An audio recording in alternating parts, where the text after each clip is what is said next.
Ladies and gentlemen, my name is Zymox, and I'm your chief show attendant. On behalf of the two hosts and the rest of the crew, welcome aboard Weird Wednesday Flight number 13, non-stop, from your current location to parts unknown. Our flight will be of about 2 hours, and we'll be flying at the speed of sound. At this time, make sure your seat backs and tray tables are in their full upright position, and that your seatbelt is currently fastened. Enjoy the ride.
What's up, everybody? How's it going? Welcome to Weird Wednesday.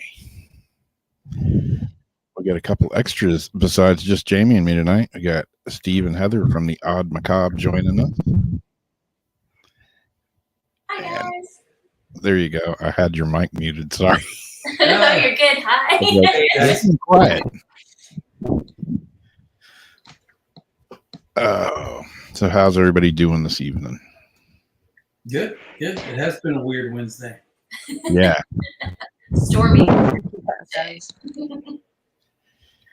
Yeah, it was it got busy this afternoon here. Some serious lightning. My dog was steady trying to climb up my leg the whole storm through. Our cats made themselves scarce. Yeah. I had a war with a wasp nest right before we got on. Oh, no, it's never fun. Minor casualties. Yeah, speaking of wasps, there's a bunch of wasp nests where I played disc golf at, and everybody's always like, "Be careful on hole number 6, man. The hornet or the wasps are like kicking everybody's ass over there." See everybody running out of the Yeah. This one went up my sleeve, Oh, no. They hurt too. but I kind of poked the nest a little bit with a shovel. Don't poke the nest. Yeah, don't go poking the hornet's nest. I'm lucky this is all I came out with after that. Ouch. Yeah, that's true. No, they're not fun. Yeah, last summer, I went to take Darcy to work. We went outside, and in my Suburban, the side mirrors on it, the damn things had they were going in there, I guess, building a nest inside the mirror or something. And we came out, went to get in the car, and of course, rolled the windows down because it's like 200 degrees in there. And here comes the hornets, all inside the car, and they drilled Darcy a couple of times. Oh, no. Ouch. Yeah, it sucked. Yeah, those things are not cool. These ones are like extra aggressive lately too. Yeah. One of them bit me the other day walking by the pool. I didn't know they could sting through your clothes like that, and I didn't realize they also could bite you and sting at the same time. I'm like, I think that little shit's biting me. He Oh had like no. a grasp on my leg, and he's just sitting there stinging me over and over. I'm trying to like pull my pants and flick it off. I'm like, dang, what did I do? My mom goes, well, I just dumped like a cat box over there, water. And okay, well, Mm. that's where the nest is. Yeah, it's like all those weird, old, creepy, haunted locations that we've been to. You never like run into wasps' nests and stuff there, but like go out in your own yard and get attacked. Exactly. Yeah. Maybe Yeah. they're just Yeah, all afraid these of all that abandoned places. activity. Yeah, we like to be around people. Exactly. We're the new social wasps. Yeah. That must be what it is. I read something too. They go, if you want to know if a wasp is aggressive, get this. They tell you to look how dark the features are around its eyes. They said the wasp will get darker the more, upset it is. Who's gonna get Who's that? going to want to look a wasp in the eyes, to see how mad it is? I'm like, are you kidding me? Exactly. All right, now before you sting me, let me look at you. Let me Look look at into mine. your eyes. Isn't How there, aggressive are you? isn't there some kind of new hornet coming? Some kind of giant hornet coming? Something like that. Something like that. Yeah. So they Yeah. tell us. And have you ever seen the wasp that kill the ants? They land at the ant bed and they move their wings so fast they're chopping the heads off of the ants as they come out of the hole. Really? Yeah. No way. Yeah. Savage. Crazy stuff like that up there. Wow. That is really crazy. Mm. Where's that? You what? Where is that? Oh, I have no. I've seen videos of wasps like land next to an ant hole, and they'll flap the wings and buzz, and they'll make the ants start to run out of the ant hole. And as they're doing that, they'll chop the heads off of all the ants and pile them all up there. Damn. So do they eat the ants, or do they want like what the No, ants have? they're getting to the larva down in the. Ah, Mm. Really strange. Mother Nature. Yes. Yeah. I saw somebody mention spiders. I'm not big on spiders either. Mm-mm, mm-mm. That's my no. My one no. Exactly. Yeah, I did reptile shows for so long, and I was like, I'm not gonna. No, I'm gonna hold the spider. I'm gonna hold the big tarantula, just so I could face my fear, And every show I'd chicken out. Yeah. I'm there one day, and They're I'm just like, so okay. like, ugh, I don't know. They're just creepy. As much as I try to like them, Yeah. I finally got over there. Darcy drugged me. She's like, I'm tired of hearing you. She drugged me over there. She's like, hold the damn thing. So they put it on my hand. Yeah, I held it, and I was like, okay, that's kind of cool, And the thing was as big as my hand, and Exactly. started crawling up my arm, and it got up here on my shoulder, and I'm like, get it off, get it off, get it off, get it off. This thing crawls on my head. I don't want to smash your $100 spider. Get it off me now. Exactly. Better grab it Yeah, now. by the time it got to my hair, I would way be done. Yeah. We get them out here in October. People are putting out up in the hills more. People putting out their Halloween decorations, and you see these big ass tarantulas all on the sides of the stucco. Not decorations. They'll be on the ground. You walk up, and they hike their little butts up like little footballs. Yeah. Yeah. The biggest ones I've seen has been in Costa Rica. They're huge. I saw one crawling across the road, and I'm like, oh, it's got to be a crab. And nope, it was a tarantula. I'm like, oh, hell no. The thing of nightmare. That's a big no. Yeah. Nope. Well, this first story I got, it's not a spider story. It's not a haunted story. It's just, I always get these. I was telling Jamie, I think the other day, I was telling somebody, I get these texts and stuff, from girls all the time. And it's like, hey, come look at my pictures or look at my OnlyFans page. Yeah. Yeah. Well, this is an OnlyFans girl who apparently killed her boyfriend. Ooh. Oh. No. Yeah, she Wow. they when they started it out, they were saying that it was a self-defense, but yeah, as the story goes, I got a little video to go along with it Did they too. let her go? Well, not really, but it says only. Well, man, I love when my computer just jumps ship like that. Start to read, and it's just like, nope. Okay, OnlyFans model Courtney Clenny has been arrested in connection with the April death of her boyfriend, Kristen Toby Obumseli. I don't know if I'm probably butchering that dead guy's last name. Clenny, 26, was arrested Wednesday by the U.S. Marshal Service at an undisclosed location. Oh, yeah, she happens to be a Florida girl, too. That was why I'm doing the story. Sorry, girl. Yeah, she was in Hawaii. She was in Hawaii when she got arrested, according to the statement from Hawaii Police Department. The Florida woman, who police say has an Austin, Texas address also, was taken into custody on the strength of an arrest warrant issued by Miami-Dade County, Florida, for the offense of murder in the second degree with a deadly weapon, per the department. Clenny is tentatively scheduled for a court appearance Thursday on the Big Island and is set to be extradited to Florida immediately following that. Her attorney, Frank Prieto, told the Miami Herald that Clenny was in rehabilitation for substance abuse, go figure, and post-traumatic stress disorder in Hawaii. I'm completely shocked, especially since we were cooperating with the investigation and offered to voluntarily surrender her if she was charged.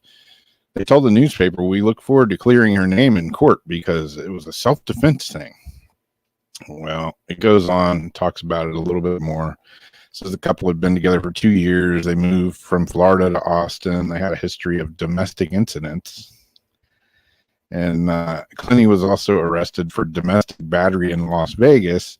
It's like after the Johnny Depp thing. It's like Johnny Depp and whatever the other crazy girl's name was. Yeah. I don't really like either one of them. Yeah.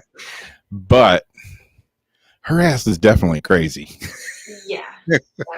Absolutely. Yeah. Did you hear that they're offering that woman to do porn? She has porn offers right now.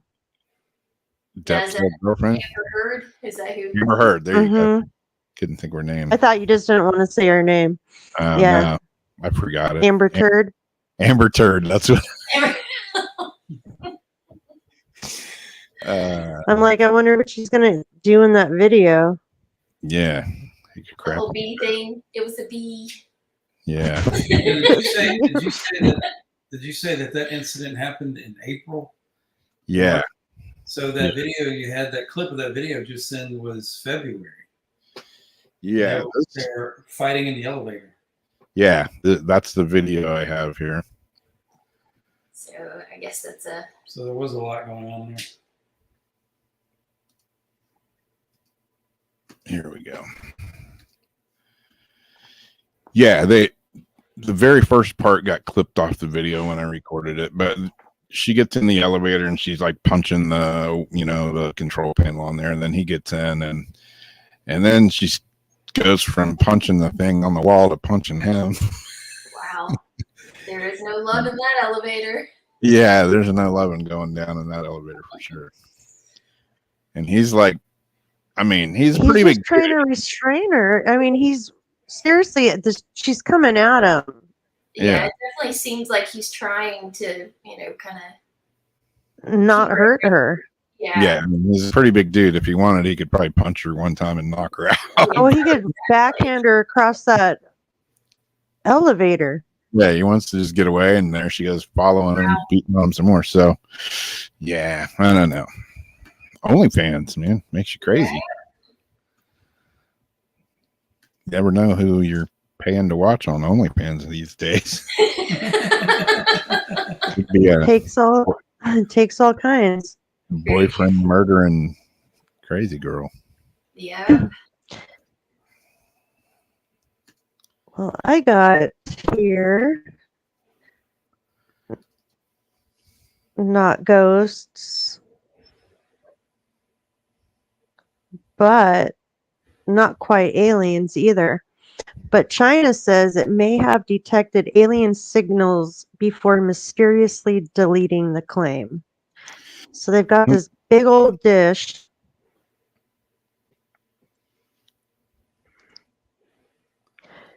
Chinese state media announced it may have detected signs of alien life via one of its state-of-the-art radio telescopes before mysteriously deleting the trace of the report. The now deleted announcement by the state-backed Science and Technology Daily claimed the world's largest radio telescope, called Sky Eye, had picked up electromagnetic signals that differed from anything they had seen before. The report cited the chief scientist of an extraterrestrial civilization search team.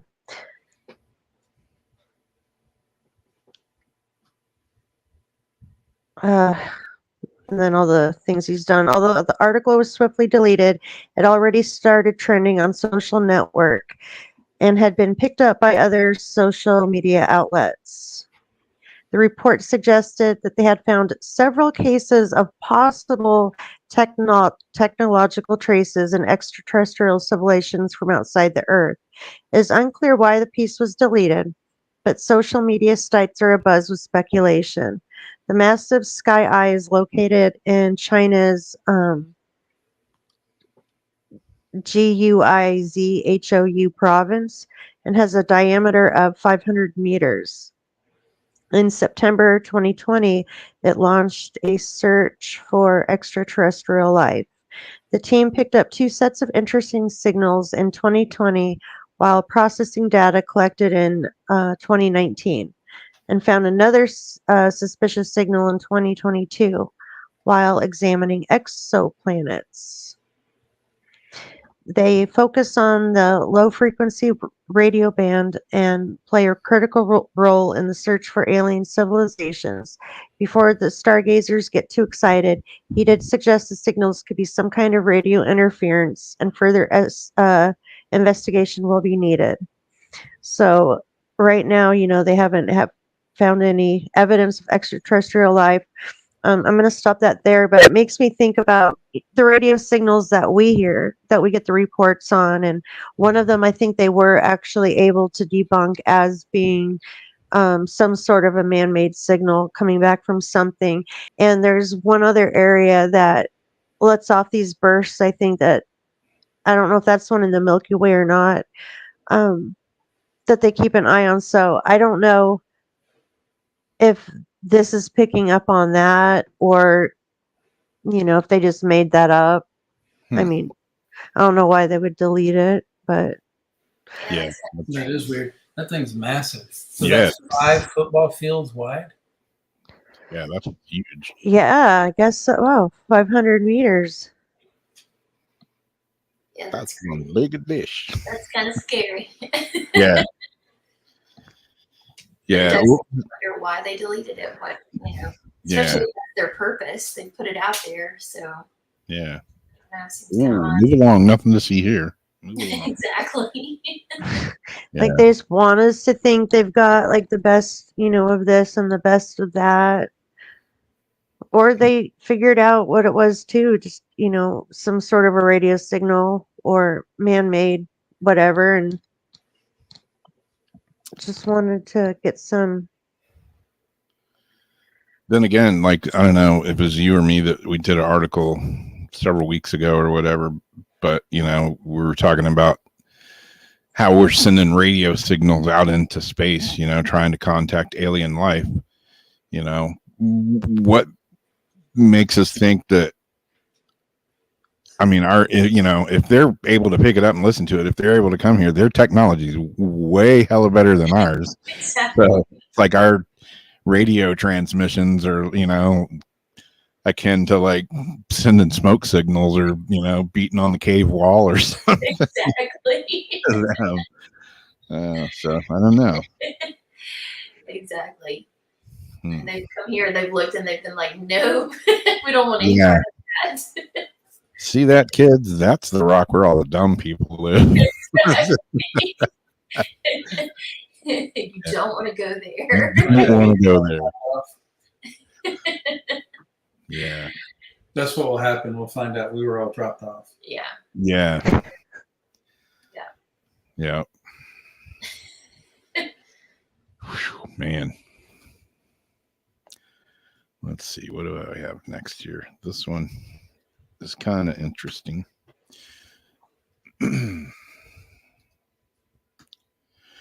Possessed children reportedly walked up the walls. What? Huh? Hate when the kids do that. Official state documents detail a particular case of a triple possession that occurred in Indiana back in 2014. Tales of demonic possession might seem like a little more than fictional stories found in books and movies, but there have been a number of documented cases over the years that, while inconclusive, certainly make you wonder whether there really could be something unnatural going on.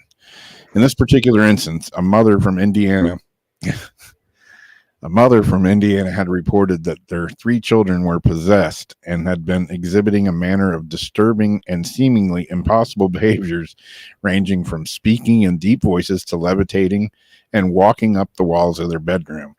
Oh, hell no. My kids start doing that. No, I'm out of there. Y'all are on your own. That's straight up some horror movie stuff right there. Yeah. We'll take some videos and Papa's checking out. See ya. Yeah. While such claims might sound ridiculous or easily dismissible as nonsense, these phenomena were allegedly observed by a number of reputable individuals, including police officers and even medical professionals. The case was recorded in official state documents, which reported that at least one psychologist had witnessed a woman's 9-year-old son speak in a deep voice and walk up the wall backwards. Wow. Okay, this is over my head. We're out of here. Yep. Yeah. Medical staff reported they observed the children and heard the 7-year-old making growling noises, and his eyes rolled back to the back of his head. The report stated they observed the young boy lifted and thrown into the wall with nobody touching him. He had a weird grin on his face and began to walk backwards while the grandmother was holding his hand. As he walked up the wall backwards while holding the grandmother's hand, and he never let go. He flipped over, landed on his feet in front of his grandmother, and sat down in the chair.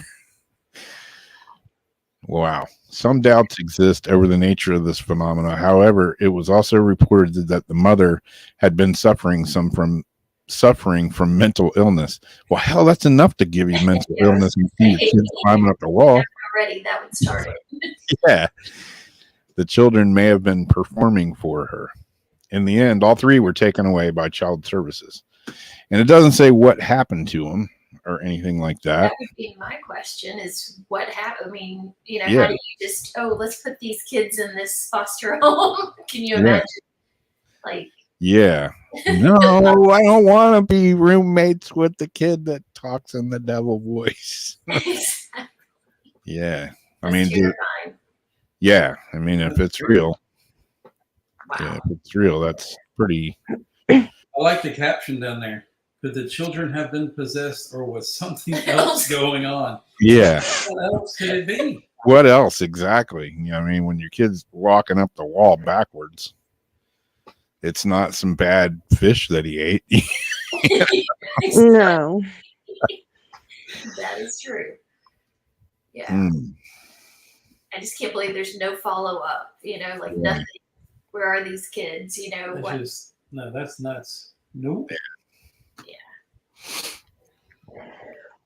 Well, this one is another case of just because you can doesn't mean you should.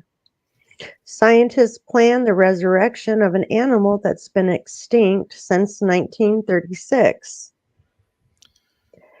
Almost 100 years after its extinction, the Tasmanian tiger may live once again.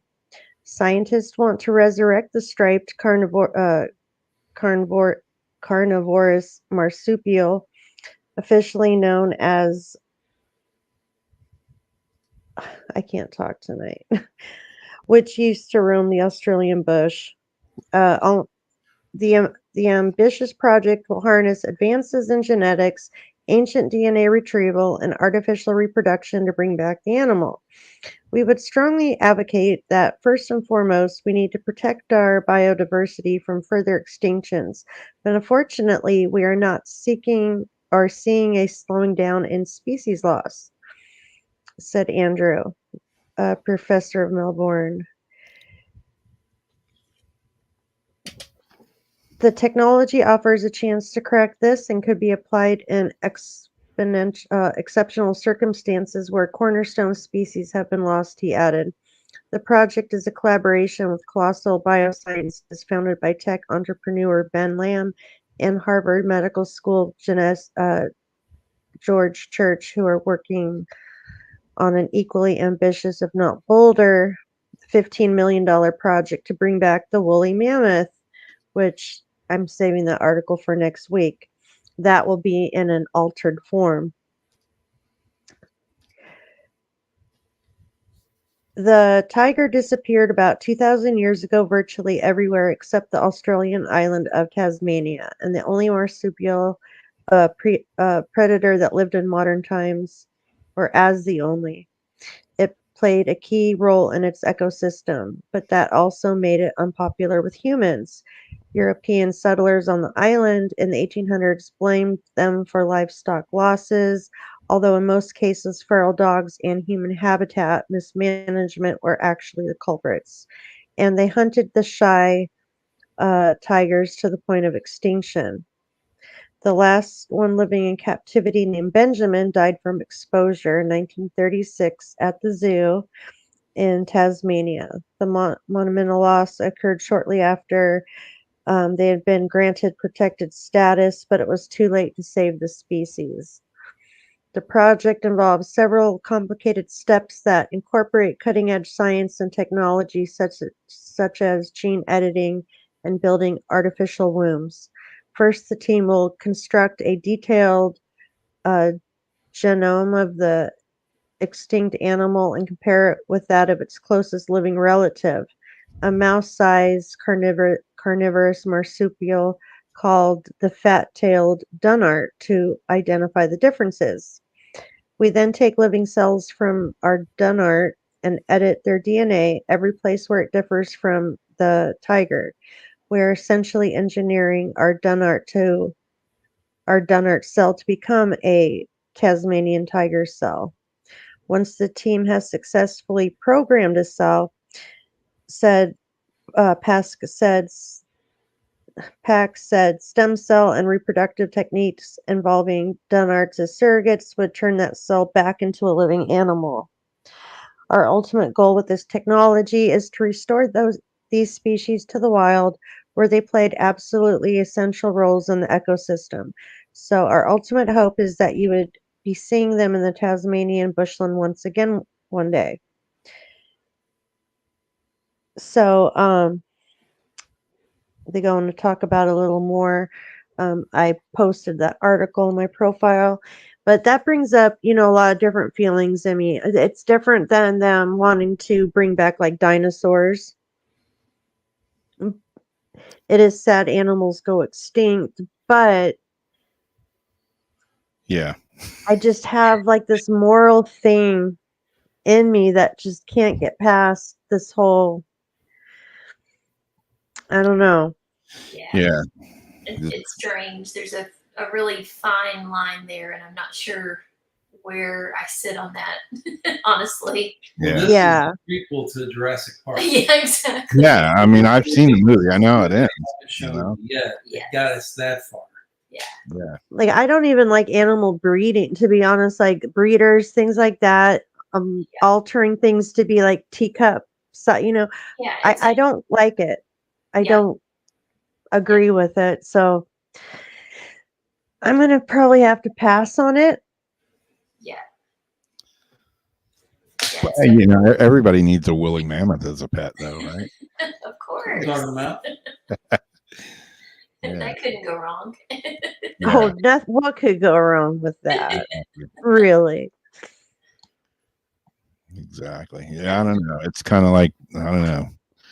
Some of these scientists, I get it. I get it.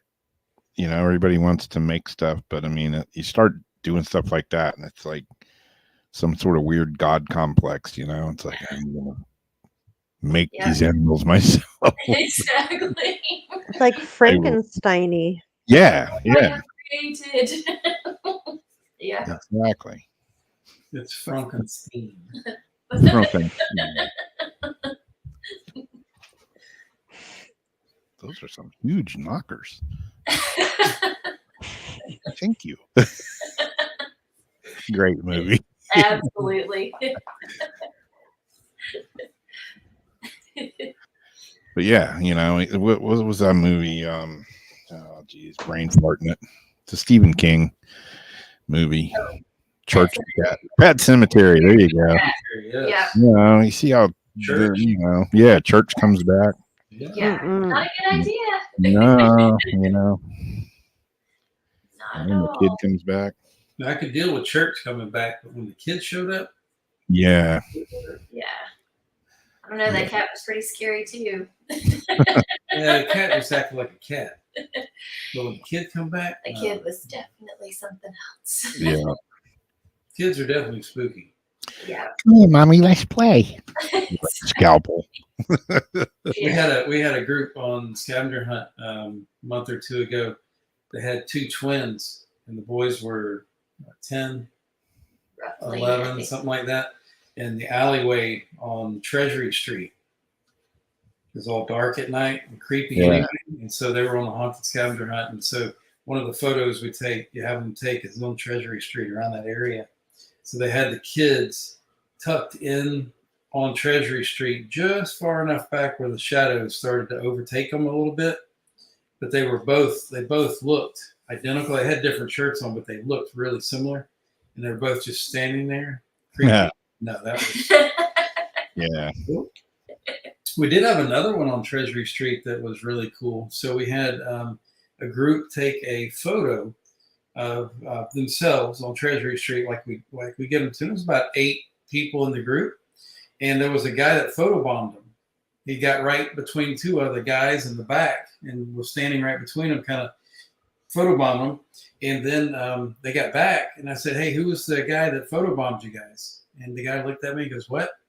I said, "The guy that photobombed you guys in the Treasure Street, the alley." He goes, "No, that alley was completely empty. It was so creepy and scary."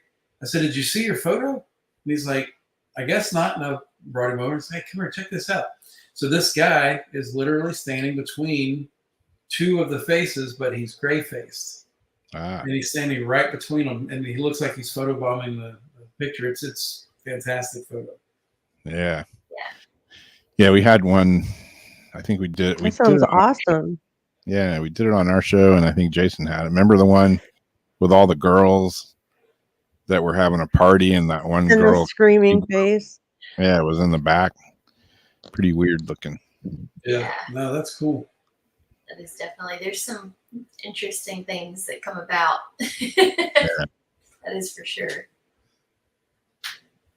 Yeah. So when you do the tours, do people when they go back through their pictures after, do they send you pictures of things they notice later on? They do, but not as much as you would think. It's one of those that we love to see them, but I think either they second guess themselves and they get, kind of like, well, I don't think it's anything, that kind of thing, and they don't send it. Or, occasionally we get people that, they are worried, I guess, that you're going to use it for your own purposes or that kind of thing. And, Oh, yeah. we always try to make it where, we give everybody credit if they take a picture. I mean, even pictures, 8 and 9 years ago now, we still, are like, this was taken by this person. And we always like to kind of say where they're from and that kind of thing. But, you have a lot of people that don't necessarily want to share them either. So we don't get back as many as you would think. But we do get some cool ones from time to time, that's for sure. I think I heard you mention it to somebody that had been on a tour when I was down at your place the other night. But it's happened to me a bunch where you'll take a bunch of pictures and you look at them and you don't really see anything, or you may have a cool picture or two, and then like you look at them like a month later and you see stuff that you would swear wasn't there. Yeah, absolutely. Like How does that Yeah. happen? Yeah, we tell everybody hang I on to your photos at least 6 months, if not a year, before Yeah. you delete them. Go back and look just one last time. Yeah. I mean, we've even found things, sometimes going back through and we're like, wait a minute. Okay. Wait, let's look at that again, kind of thing. And we're like, where was that? We didn't see that before. So, Yeah. I don't know if it's just that, when you're in the moment, you miss it, or if it, does later just show up. I don't know. It's the strangest thing, but it Yeah. does happen. And sometimes they're like the best pictures. Yeah. Mm-hmm. It really can be. It was months later, and we're at this cemetery. And I looked at these pictures hundreds of times. And one day I was looking back at them on the computer, like a slideshow. And I realized, because I kept feeling, like the guardian or the one that kind of follows you around the cemetery that watches you. I could feel it following me around. And when I was looking back at the pictures, right at the top, you would see the orb or the white energy light kind of blurred like through the same parts of the trees. And I wasn't using flash. We were using IR cameras and video and everything. But it was cool because it was all consecutive and in a row. That's But awesome. for me, like anybody else looking at it, wouldn't really mean as much, but it validated what I was feeling when I Oh, was walking around absolutely. through Yeah, there. that's really cool. That's awesome.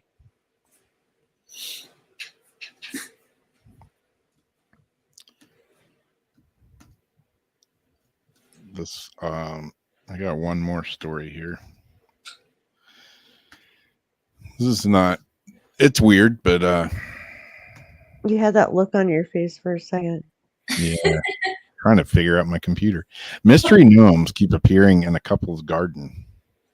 The Attack of the Gnomes. Yeah. Yeah, it's like weird things. Like I think I told you, Jamie, I got the phone call on my mom's birthday. Or not the phone call, but the text. The text. Did I tell you about that? Yeah. I hadn't heard Yeah. that yet. Yeah, I was playing. Would it say hello or just want to say hello?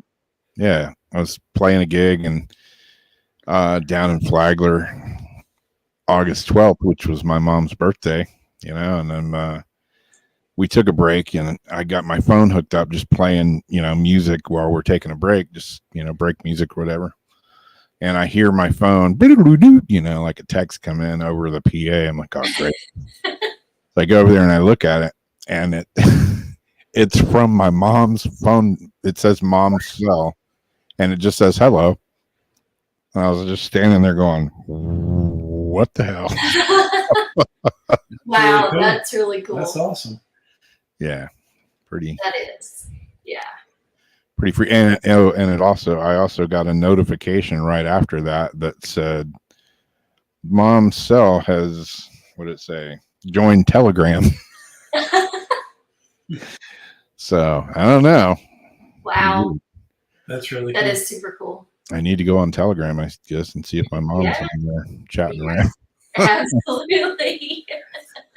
Weird. That is. Anyways, Stephen and Christine Locke have been plagued for years by garden gnomes, inexplicably showing up outside their house. Garden gnomes, which typically resemble small bearded characters and pointy hats, are quite common sight in a lot of gardens across the UK and Europe. But for one couple, these little creatures have been turning up unannounced outside their home for the last 18 months. I wonder if they're alive. It's like that show Puppet Master, that movie Puppet Master. Right? Start getting these weird visions in my head. Gnome Master. Stephen and Christine, who happen to be the mayor and mayoress of South Moulton Town Council in Devon, first became aware of the phenomenon when they arrived home one day and there was a gnome sitting in their garden with no indication of who left it or where it had come from. Over the next 18 months, several more gnomes would suddenly appear without explanation. The couple never saw anyone leaving the gnomes, and there was never any notes left to explain them. I just remember coming home one day and didn't take much notice, and I said, Christine, I just thought, oh, well, somebody got rid of a gnome, and I guess they put it in our yard, and it's been happening ever since. But I left the garden, but shortly after that, another one came along. I posted on Facebook to say thanks to the person delivering these little creatures to our home, implying that if they wanted them back, they were more than welcome to come and get them, but nobody ever has responded. So, The mystery gnome gnome. invasion. That's creepy. Yeah, it's probably somebody just doing it, but then again, who knows? Yeah, it's kind of funny that they're the mayor and mayoress. Yeah. What's the message? You know? Exactly. Yep. I think I would be a little weirded out, but hey, Yeah. kind of strange. So did they both run things? I guess. Yeah. How does that work? I Are don't you know. the mayor and the mayoress? Yep. Yeah, that's odd in itself. Very mayoral couple. Exactly.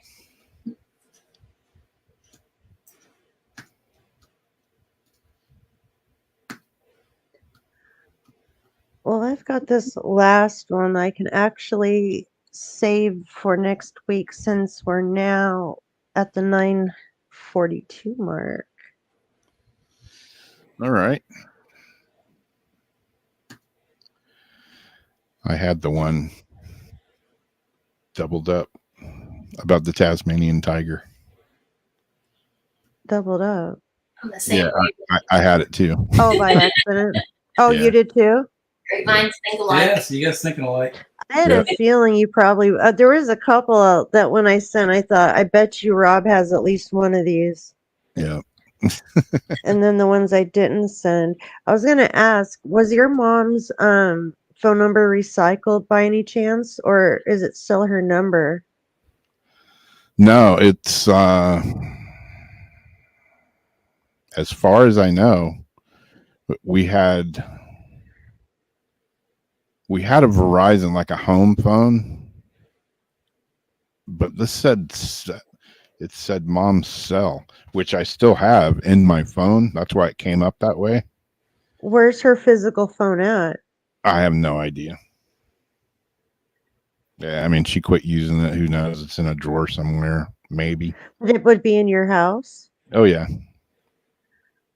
Because, I don't believe in coincidences very often at all. And I'm trying to think like, okay, say somebody came across it, happened to note it. It's just too many things they would have to know to screw with you like that. yeah. And then to want to screw with you like that. No, I mean, she I didn't think use that'd her be cell phone. beautiful.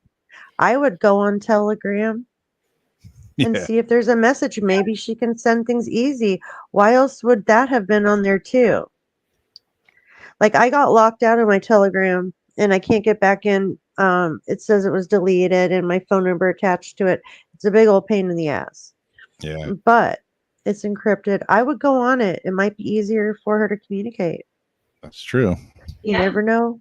Absolutely. Yeah, I was just thinking, somebody's just screwing with me, But I mean, she didn't use her phone the whole, at least the last year that she was alive. She didn't use it, and I don't even know where it is. It's like shoved in a box or a drawer or something. It hasn't been charged in who knows how long now. And like would her own phone have it Google Calendar alert my birthday, like say to go off to alert someone, then they're like, wait, she's passed away. Let me call her. Let me look up everybody in her phone that, has the same last name and send them hello. Like, why? Yeah, I mean, even if it was somebody else, if the number had recycled, then there would be no way they would be able to connect her. Yes. Any of it. to me, yeah. So Any I of would it. say it definitely sounds like something to me. So Yeah, I was, at the time it happened, like I say, we were on break, and I was like walking back up, and I was talking to another bandmate or two, and I looked down and I saw it, and I was just like, like, they were like, "You okay?" Because they're like always checking on me now if I act weird, Yeah. And they're like, "You okay?" And I'm like, "I don't know." I said, something happened. It just totally threw me off the track. I don't even know what we were talking about. And I was showing them, the text, and they were like, well, leave it to you if it's going to happen to anybody, Hey, that's We've true. got crazier phone calls, and you've heard so many stories and stuff like that. I 100% believe that could be a possibility. Yeah. Absolutely. I think it was a beautiful message. Yeah, for sure. Yep. Yeah. And it came out of your PA like that. Make sure that you heard it. Yeah. Yeah. It was, Like your mom's there watching you. yeah. The break music's playing, and all of a sudden I hear this. I'm like, oh, geez, somebody's texting me. Who was it? Oh, it's just my dead mom. That's all. That is awesome. Just letting you know she's there. Yeah, and she's watching. She's there with him. I love it.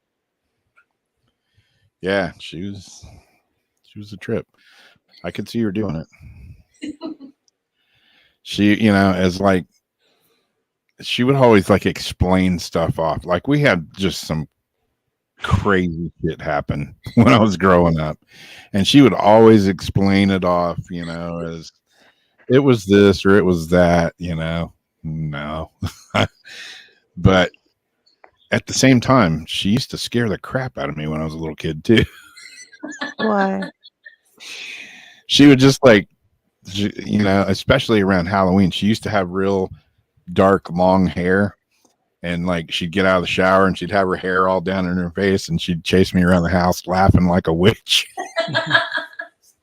I tell people that, and they're like, no, your mom would never do that. I'm like, oh, bullshit, she did.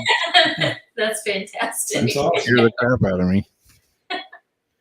But, then at the same time, after it was over, I'd start asking her to laugh like a witch again. She had it dialed in pretty good, too. But, yeah. She was like the little church lady, but Halloween came around and our house was done up right. That's awesome. That's cool. Yeah.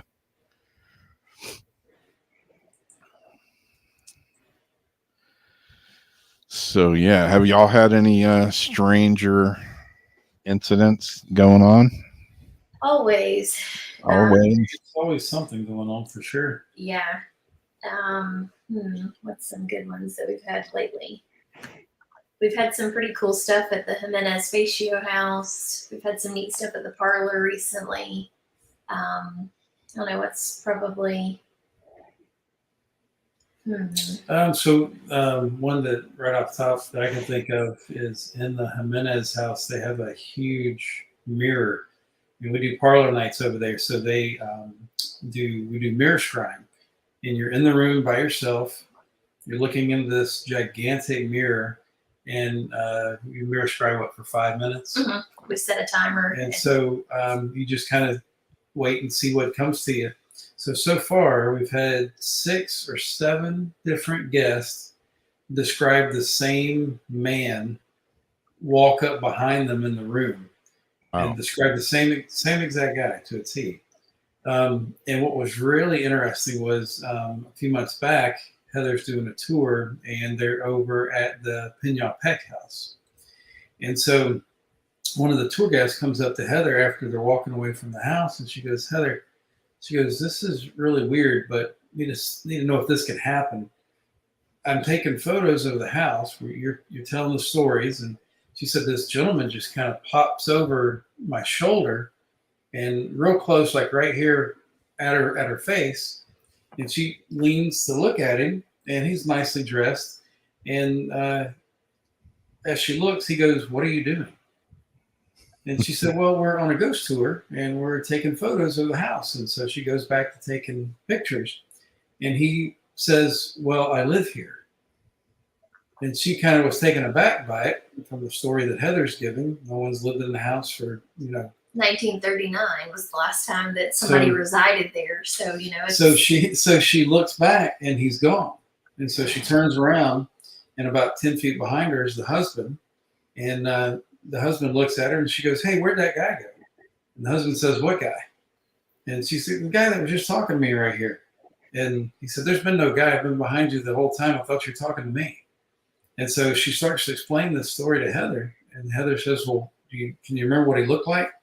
She described the exact same man that they have been seeing in the Jimenez house. Now, what makes that really cool is the Pinion Peck house.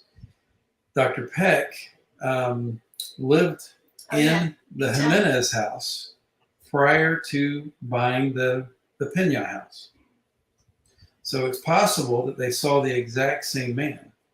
Ah, Good job. That was quick. Yeah, good great, shots. Great shots. Yeah, that's the library there of the Jimenez house. Such a cool property.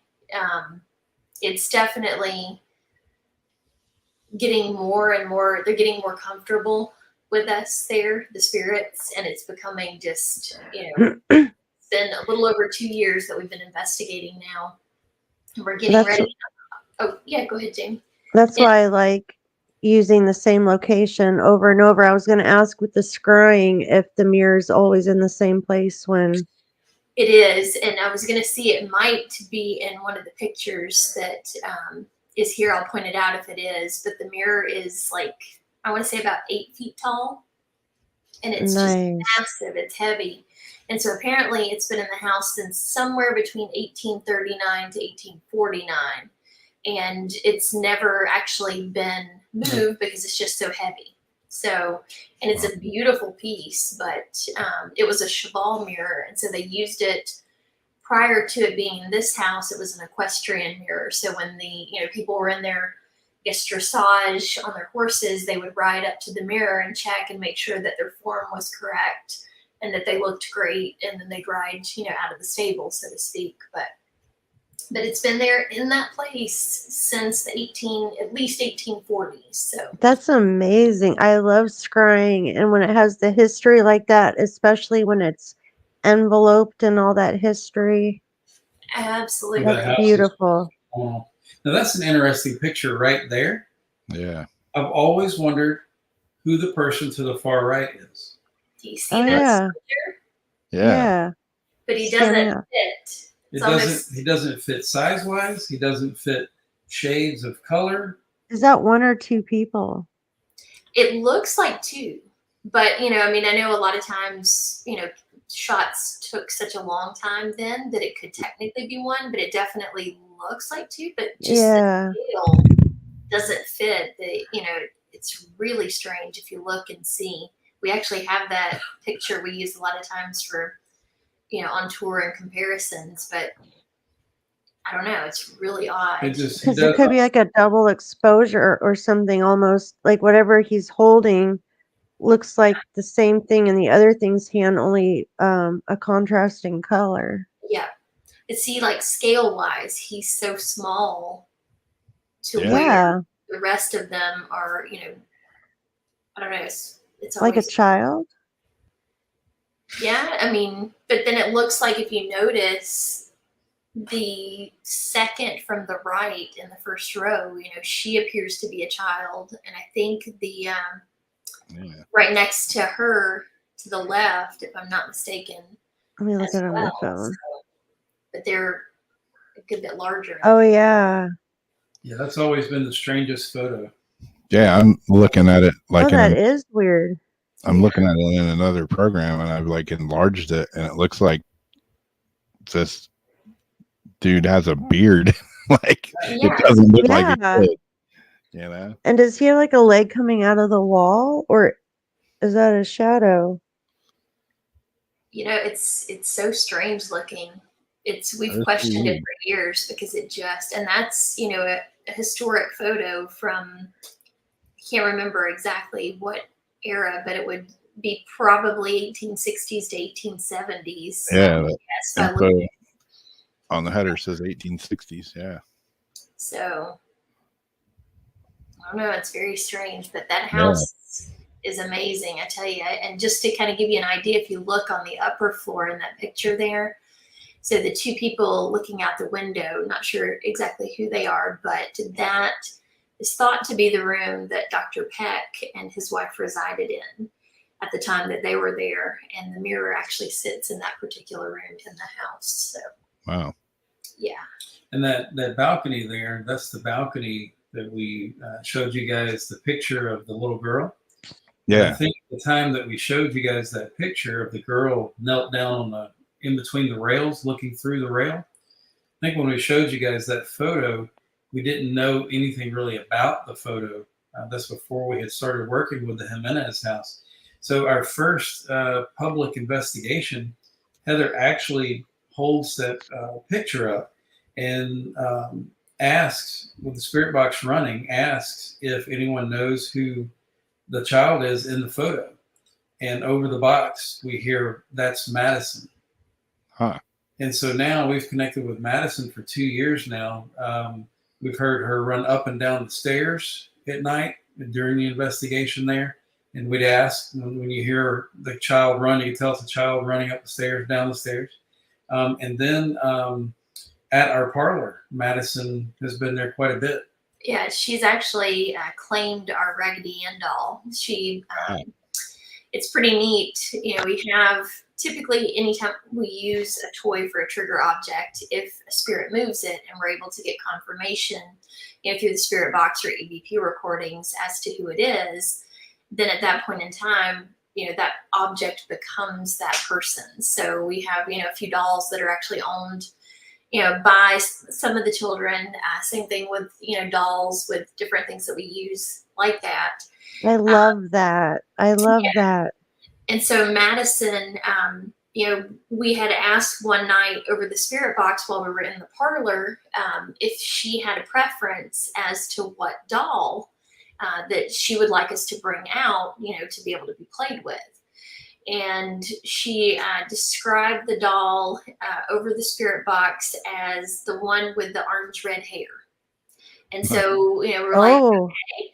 So definitely fits Raggedy Ann. So we put Raggedy Ann, we took her down off of the shelf and propped her up with a full water bottle on the desk in the middle of the, you know, kind of where the group could see, but nobody was close to the desk at all. We were all sitting at the table, but we could see the doll.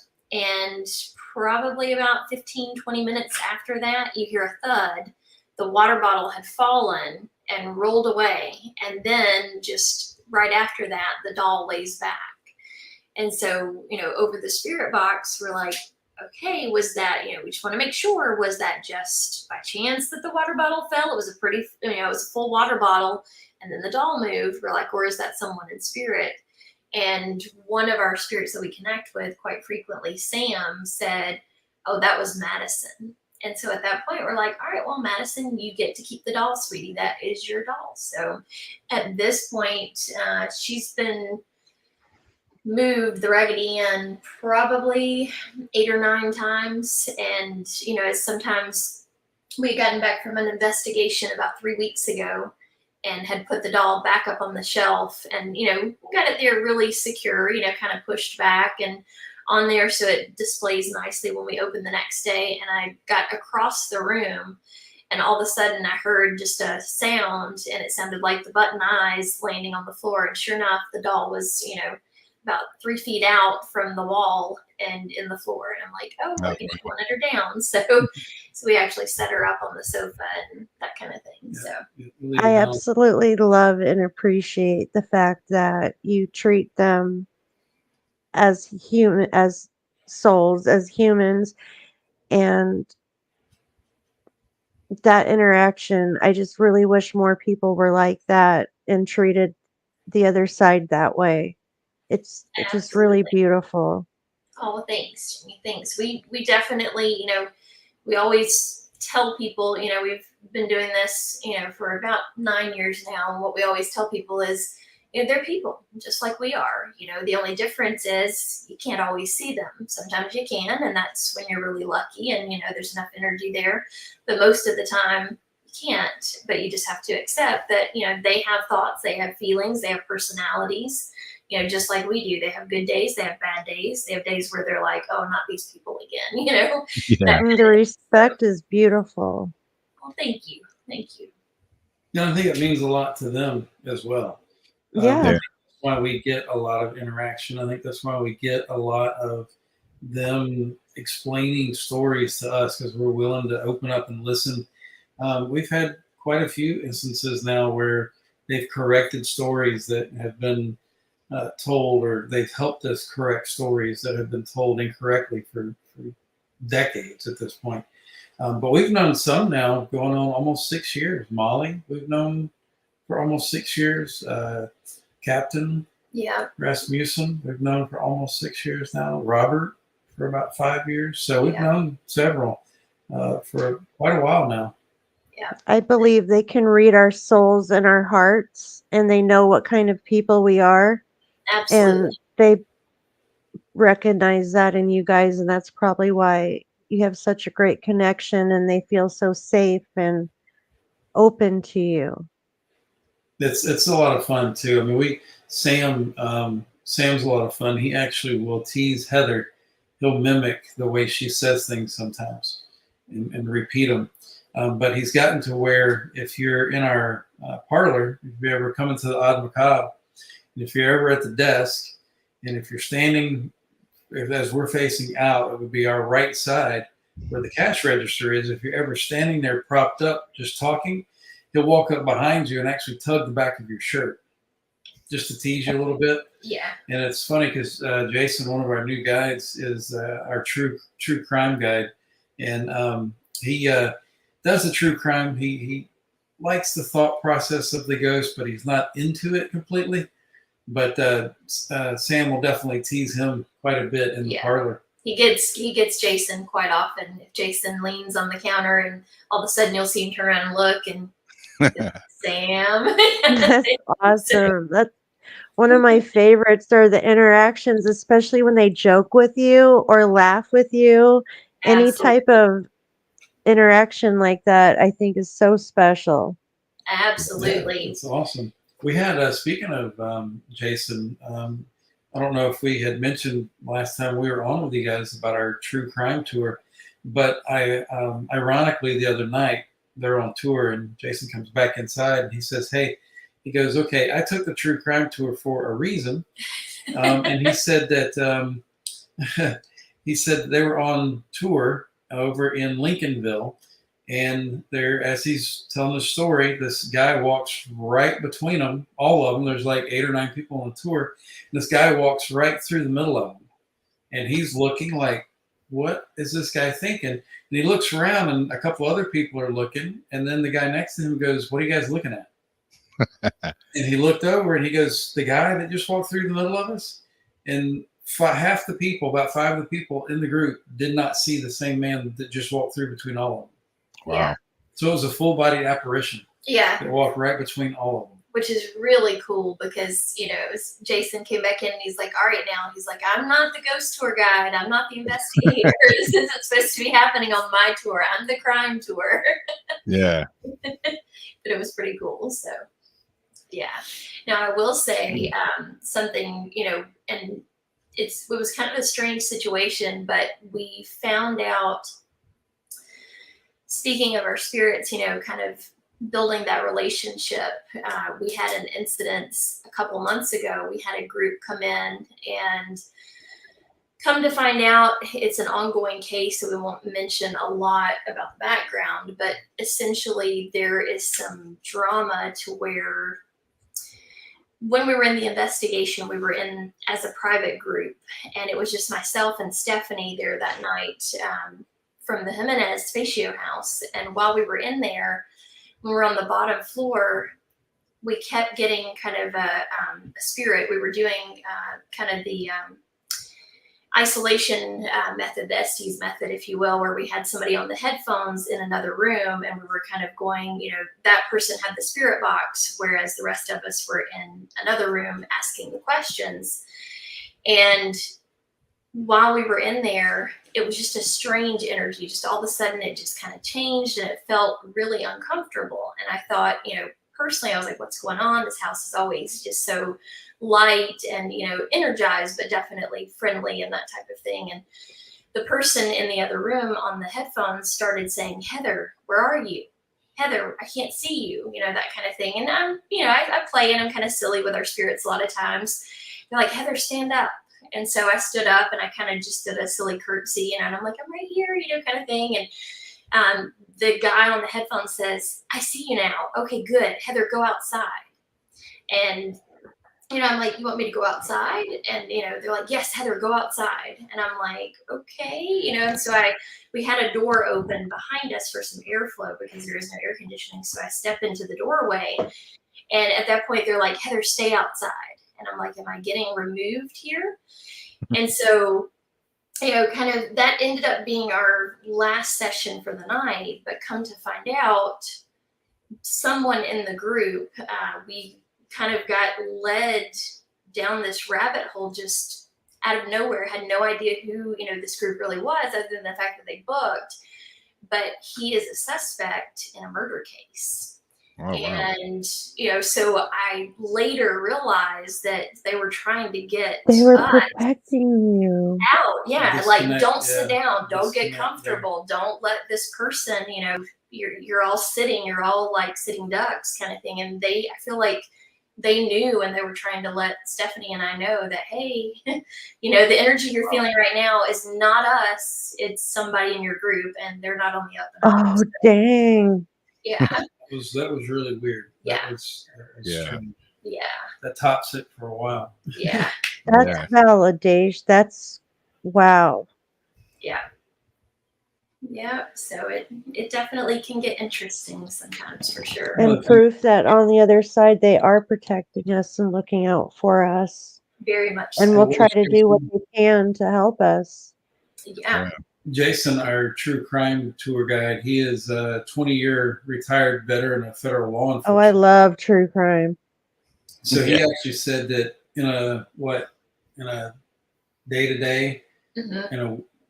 within a couple of months or something like that, you'll pass 2 or 3 people within a few months' time that are suspected to be murderers or are murderers, or it's something. I always think that on highways. Like, I think out of all these cars, there's a couple of these that have passed that either has a body in it or has probably killed somebody. Yep. Yeah, the statistics weird. It's crazy how much of that. He's really neat. He brings a really neat perspective to that tour. Yeah, we've had a lot of fun with that. It's interesting to kind of add another element aside from the paranormal, the ghost side, and it's been pretty cool. Definitely a different, like, we love true crime, but it's interesting. We thought kind of, okay, most people are probably kind of, if they're into the true crime, they're into the spirit realm, that kind of thing. But it's a very different,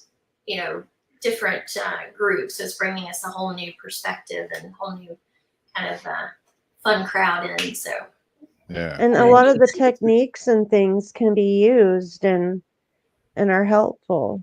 yeah, I like to incorporate both things, and I like to do missing people type things, and I have a lot of experiments on my own, testing different things, have been successful a few times, and there's still things working out, but I like to add all sorts of techniques in.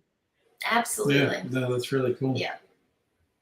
Yeah, we're hoping that eventually, it's one of those things we had talked with him about, how we can't wait for the day that becomes more of a common thing, where you have people that are able to work on the intuitive side and really, kind of be taken, it's starting to get there, but It is.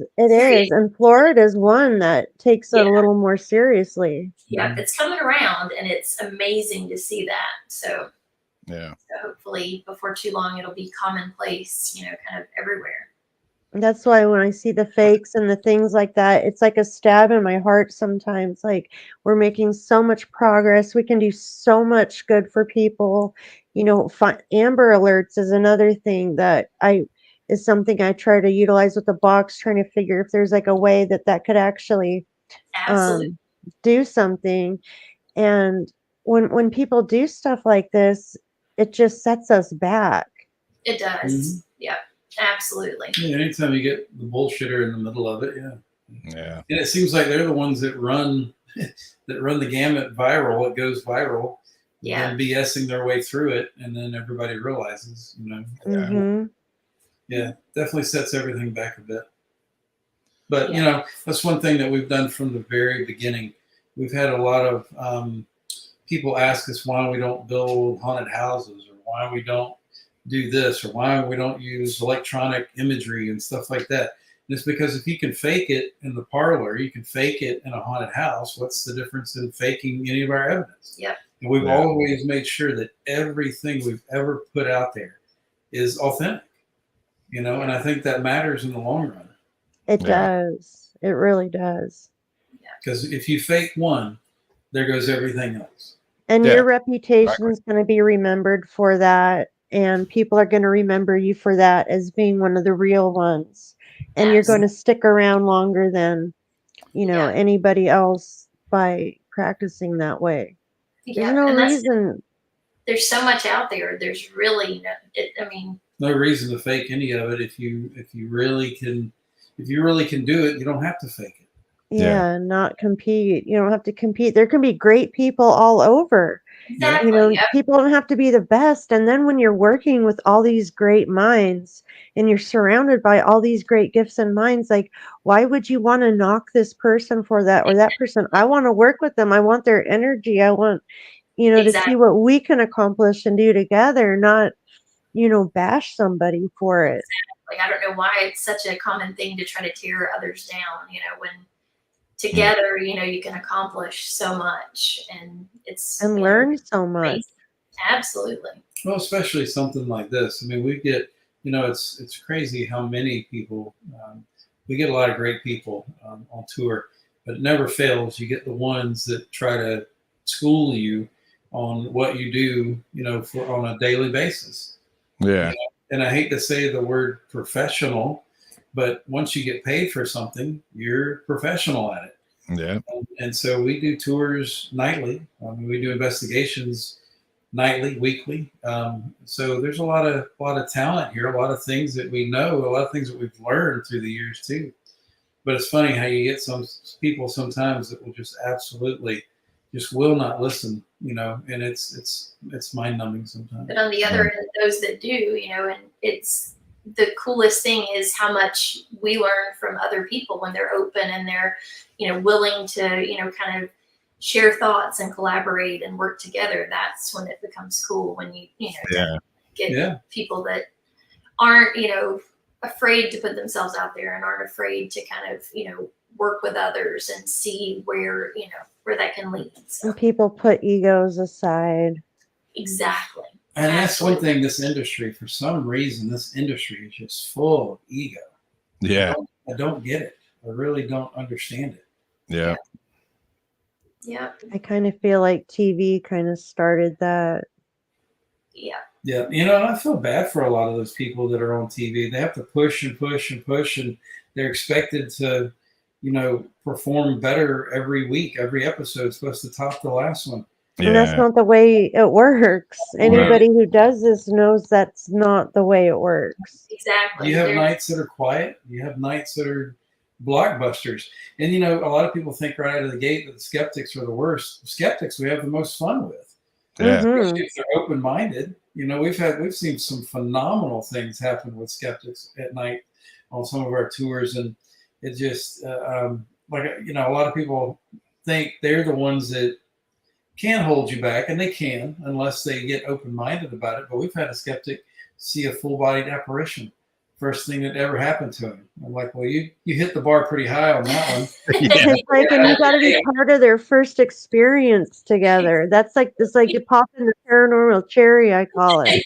And they give you other ways of thinking too, because sometimes they might say something, and it's like you stop and think, wait, you're right. I kind of overlooked that part, or I got tunnel vision here, and I'm open to anybody's opinions. Absolutely. Yeah. That's how we learn and grow. Yeah, you never know what people are going to bring to the table.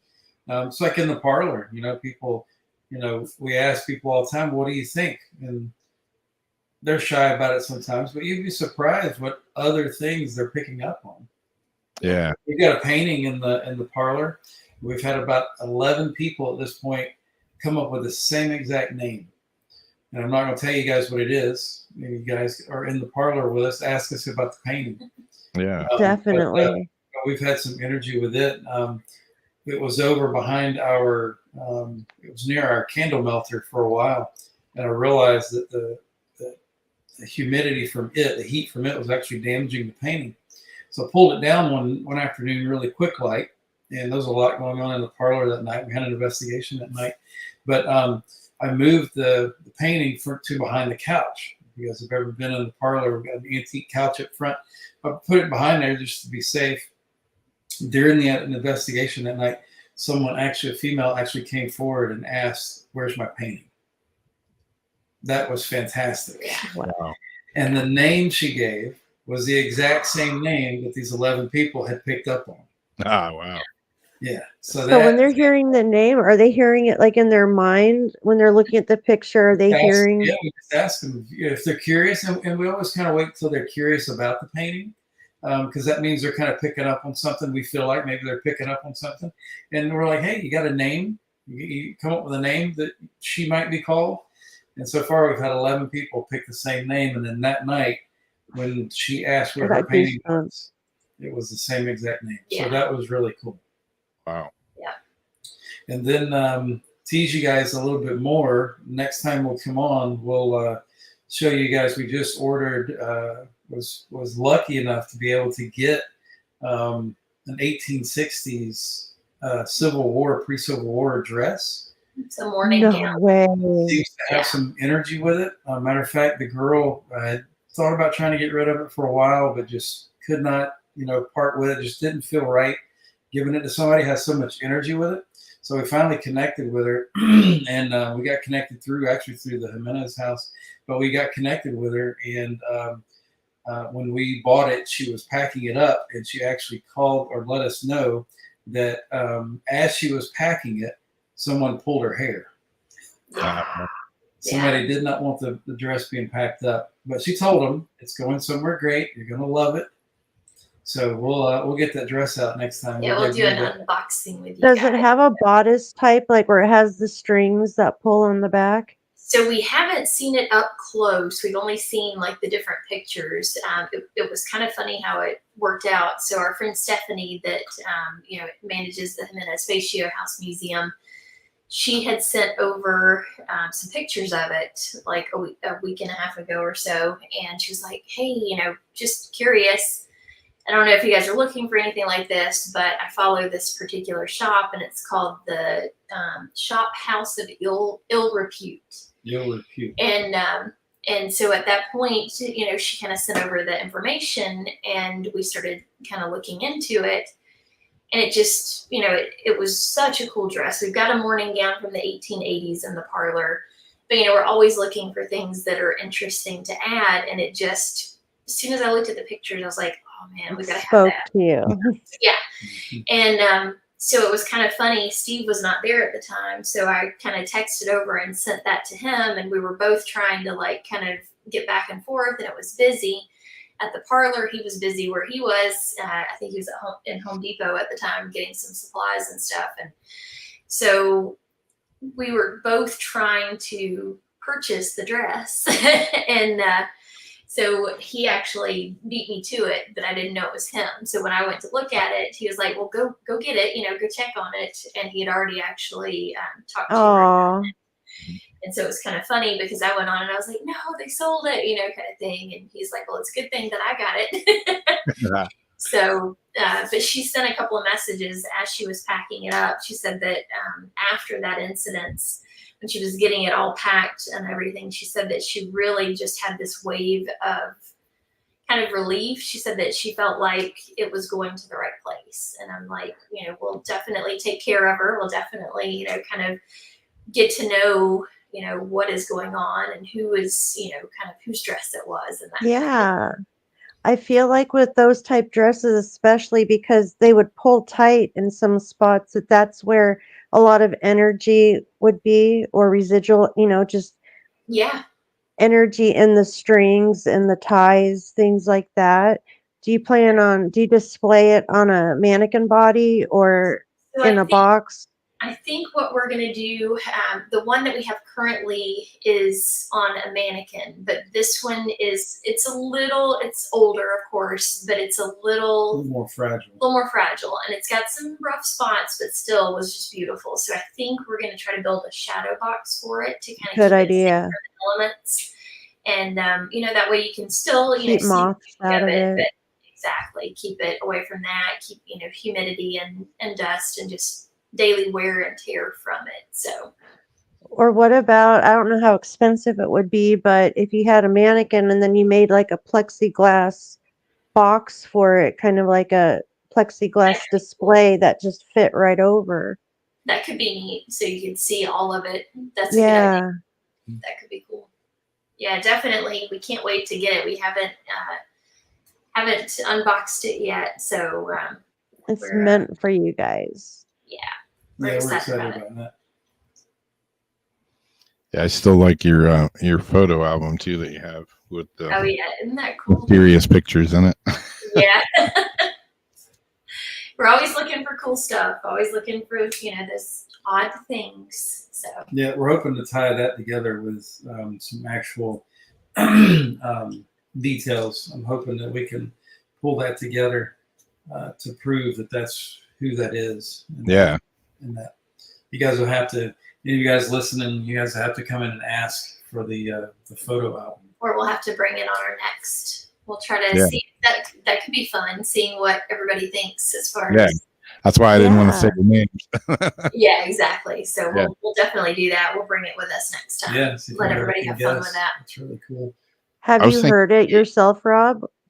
What's that? Did you hear the name yourself, or did you just know what it is?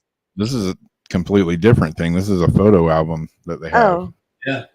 But yeah, I mean, when someone famous, it looks just like them. So it's really cool. Oh, okay. I was writing We'll back to chat.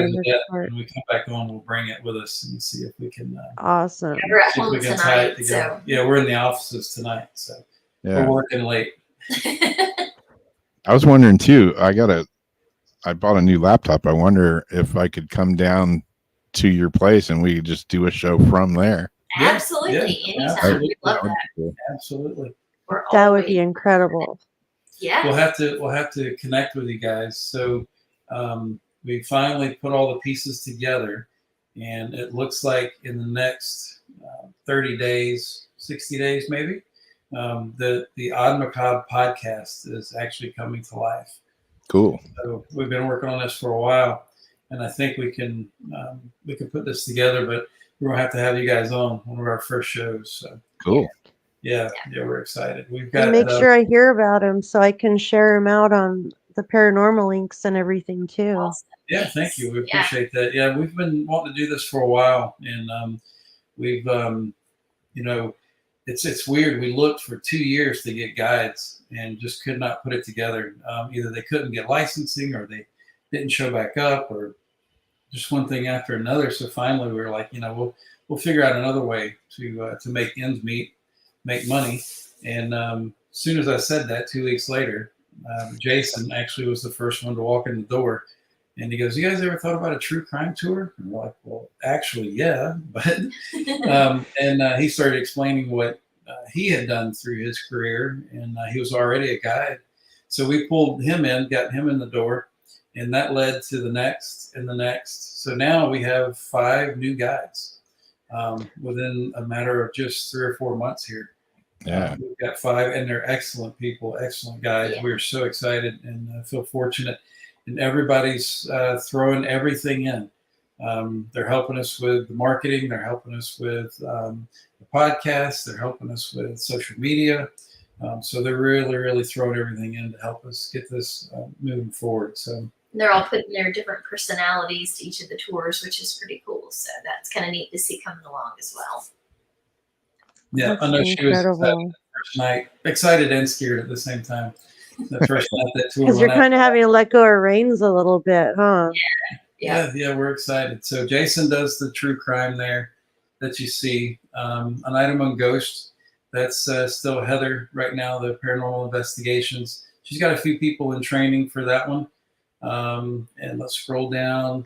13 Keys, of course, that's me and Keegan and the boys. We run that most of the time. And then how do you do that? I've seen that. I've seen you guys doing that for the last year or two. Yeah. So the 13 Keys, we have several different routes. We have a haunted route that we run at night. We have a history route that we run. The second chapter for the haunted is coming out in October. And we stay connected with them via text. You run on your own group and you play the game. You have to solve puzzles, answer riddles, follow a compass. And we're connected with them via text. So right there, anytime they need us, we're right there to help them answer things, solve things. Cool. And this one doesn't lock you down if you can't answer something. This is kind of what we're calling our Explorer series. But we do, in the works, we have an actual game coming that's going to be more of a what we're calling the Escape Artist series is what we're calling it. And that one will be more like an escape room. Going to have a lot more puzzles, a lot things that can actually lock you down if you don't answer things right or you don't get the right answer. It can lock you down as you go further. So we're having a big time with that as well. So that's a lot of fun. And then let's scroll down just a little. See that next one. So that's the candle parlor. So let's scroll back up and let's see if we've got spooky or haunted up. Oh, there's the grimoire. All right, so Chrissy and Charlie run grimoire tours. We have a north route and a south route. And the south route actually goes into the older residential part of town that a lot of people don't get to see. And the north route we run a little bit later in the evening because it gets you back over to some of the more famed spots, but it's not so crowded when we get back over that way. And then we've got our new one that just launched. I don't think it's on here yet, but it's called Spooky St. Augustine. And it's a family tour. It's driven just for families of kids of all ages, families. It starts off at 7:30, so it's a little bit earlier. But it's kind of got the campfire feel to it. It's a lot of spooky, fun stories, just really geared for kids. Yeah. We've got Lynn and Savannah on that. So we've got a really cool team. Jason just had Nick, our other guy, join him for the true crime. So it's coming along. It's pretty cool. So we'd love to do a show from the parlor with you guys whenever. Yeah, that'd be fun. That would be cool. We'll have a blast for that. Yeah. Yeah, when I was down in your place the other day or the other night, I was thinking how Jamie would absolutely love your place with all the. We got to get Jamie to come on over this way. For sure. Yeah, all kind of. Anytime you're in town. Yes. Yeah, all kinds of stuff in there that is right up Jamie's alley for sure. Absolutely. It's a lot of fun. It's a work in progress, but definitely a lot of fun. Yeah, the place looks Those awesome. are the best because it's an ongoing, all the time fun thing. Absolutely. So go ahead. I was going to say we do have something that is launching actually tomorrow. It's for the 13 Keys, but it's actually going to be the 13 Keys. And let me get this right before we. It's the 13 Keys Charity Challenge, and it's for all the people that work in the industry downtown. Oh, cool. They're going to get to come and run the history version of the game for free. The business itself will set up a charity to donate to, and they will challenge another company downtown to either beat their donation or beat their time. Oh, good. So that's actually coming out tomorrow, and that will be September 22nd to October 2nd, is when those will be running. Cool. We're going to do an award for the most donated, the fastest time, and the most creative. So we're encouraging people to get props or get costumes, and get real creative with all that. Yeah. Is there a link for that? Because right now I'm adding your link to all the video, to all the flyer posts. Yeah, that's actually getting wrapped up tomorrow, and then that's going to launch. So Okay. I don't think we have an official link yet. Okay. That's why we're in here working late tonight. When we get done with you guys, we still got about another hour. Oh, wow. On the true crime tour, I mean, there's always, everybody knows of the famous case or two around here. But have you guys heard? I did a video on, of course, the Lindsay house. Oh yeah. That's the one everybody knows about. And then what's the other guy's name? Daryl. What was his name? The serial killer guy. Oh yeah, William Darrell Lindsay. Yeah. Yeah. I did a video on him, and I've gotten several replies to that and several questions on that video of like people that are related to him. There's some interesting comments on that video. That's crazy. Yeah, and one of them, I think it's on that one. One of them asked me if I knew anything about a serial killer. I think they said he was French or from France or something. Uh-huh. Do you know about that? No, that's great. No, I haven't heard anything about that. Yeah, I hadn't heard that either, but apparently, yeah, they were saying there was a serial killer case that I don't know if it was I didn't quite understand it, if it was happening in St. Augustine or if it was someone from St. Augustine that was in France. It was, Yeah. I couldn't figure it out. And We'll have to do some digging and see if we can find anything. Yeah. Definitely interesting. Yeah. We've uncovered some pretty cool, pretty interesting stories. The tour kind of covers a broad scope of history. The hardest thing is we didn't want to tread on any cases that were still kind of, I guess still open, still being investigated, that type of thing. So one of the hardest things is, of course, there's a couple of local cases that are very recent that come to mind that, we just have chosen to kind of leave out. But, sometimes on the tour, the guides will get the question, they'll ask Jason, hey, are we going to talk about this case, kind of thing. Yeah. Yeah. That's been tough. And we just have kind of been like, well, we want to leave it to those cases that, are not actively being investigated and are not, and that's been the hard thing is we don't want to, like you said, I mean, these people's families are, here, they're local, and they've been through the unthinkable because of, either side, whichever side they're on. Yeah. So it's very hard. That was really the scariest thing, I think, for us putting it together was finding that balance, so we kind of went with the approach that instead of going with the victimology, we kind of went with the criminology side of it. There you go. Put the focus there. But, at the same time, it definitely makes you realize that, I mean, things happen everywhere. And yes, St. Augustine is amazing, but even as so, there's lots of interesting things that have transpired. So Yeah. Yeah, well, the very first documented murder that's in Florida is actually in St. Augustine. Wow. Mhm. On the tour, we actually take you to that spot.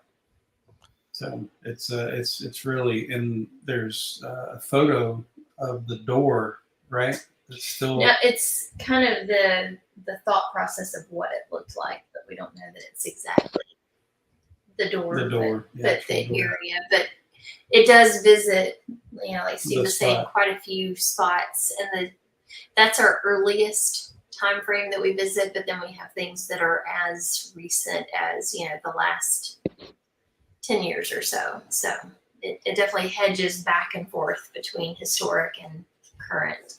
Yeah. And there's, ironically, in that same area, the bricks that have been replaced through the years were made by an interesting company name. Yeah. And that's actually a tease for our scavenger game. It's one of the nuts. So it's a very interesting name for a brick company, especially to be in St. Augustine. Oh, wow. Yeah. But the bricks are actually at that spot where that happened. Yeah. Wow. Yeah, I've got 2 people that I went to high school with that could be part of the crime tour. Uh-oh. It's like small town. Yeah, I'm absolutely. like, they did what? They did what? To who? Yeah. For how many? Yeah. It's like you think you know somebody, but you don't really know them all the way. Exactly. Well, yeah, I'm not going to name names, but one of my friends, Right. I knew he was crazy. There was You no should doubt know about how that. crazy. Yeah, I just didn't know how crazy until it happened, until it showed up. Oh dear. Yeah. I'm like, It wow. happens anywhere. How long did you know them before that came out? Like 30 years or more. Yeah, Yeah. absolutely. Never Yeah. know. I've had several friends that just, yeah. Wow. People Oh, can one, surprise you. one of my friends that I used to hang out with all the time, and we would go surfing. We would kind of go out on dates and whatnot. And yeah, she just like went off the deep end and robbed a bank. I was like, what happened? Yep. It's like going down the road and she makes a Hard turn. left. Yeah. I was like, wow. You did what? Desperation will make people do crazy things. Yeah. Yeah, it's pretty crazy for sure.